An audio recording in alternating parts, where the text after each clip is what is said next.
जिल्हा परिषद आणि पंचायत समितीच्या सार्वत्रिक निवडणूक 2026च्या रणधुमाळीला सुरुवात झाली असतानाच वैजापूर येथे धक्कादायक प्रकार समोर आला आहे। निवडणूक निर्णय अधिकारी तथा उपविभागीय अधिकारी डॉक्टर अरुण जराड यांच्यावर धावून जात एकाने शासकीय कामकाजात अडथळा निर्माण केल्याप्रकरणी वैजापूर पोलिसात गुन्हा दाखल करण्यात आला आहे। या घटनेबाबत मिळालेल्या अधिक माहितीनुसार वैजापूर उपविभागाचे उपविभागीय अधिकारी डॉक्टर अरुण जराड हे सध्या निवडणूक निर्णय अधिकारी म्हणून जबाबदारी पार पाडत आहे।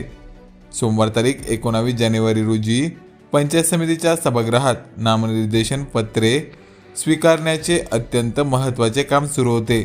यावेळी त्यांच्यासोबत विष्णू बनसोडे, अमोल घुसळे, अशोक मस्के, नरेश आडेपडगाव आणि छायाचित्रकार शांताराम मगर यांच्यासह कर्मचारी उपस्थित होते।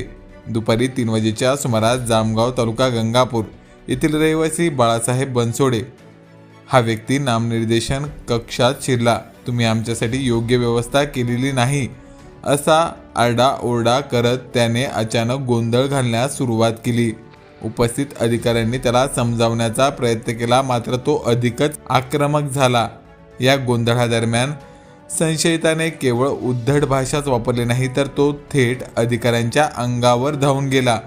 त्याने टेबलवरील निवडणूक संदर्भातील अत्यंत महत्त्वाची आणि गोपनीय कागदपत्रे बळजबरीने हिसकावून घेतली।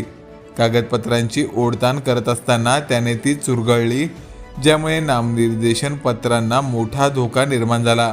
यावेळी डॉक्टर जराड व त्यांच्या कर्मचाऱ्यांना धक्काबुक्की देखील करण्यात आली।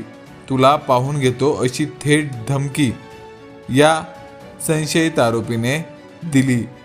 सरकारी कामात अडथळा निर्माण केल्याप्रकरणी या प्रकरणात त्याच्या विरोधात वैजापूर पोलिसात गुन्हा दाखल करण्यात आला आहे।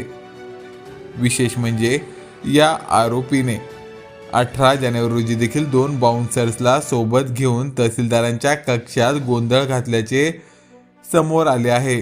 तहसीलदार सावंत यांना नामनिर्देशन पत्राची किंमत 100 रुपये का ठेवली असा जाब विचारत त्याने सरकारी कामात व्यत्यय आणला होता। या सातत्यपूर्ण वर्तवणुकीमुळे अखेर प्रशासनाने कठोर पावले उचलण्याचे ठरवले। डॉक्टर अरुण जराड यांनी दिलेल्या फिर्यादीनुसार या प्रकरणात वैजापूर पोलिसात गुन्हा दाखल करण्यात आला असून या प्रकरणाचा अधिक तपास वैजापूर पोलीस करीत आहेत।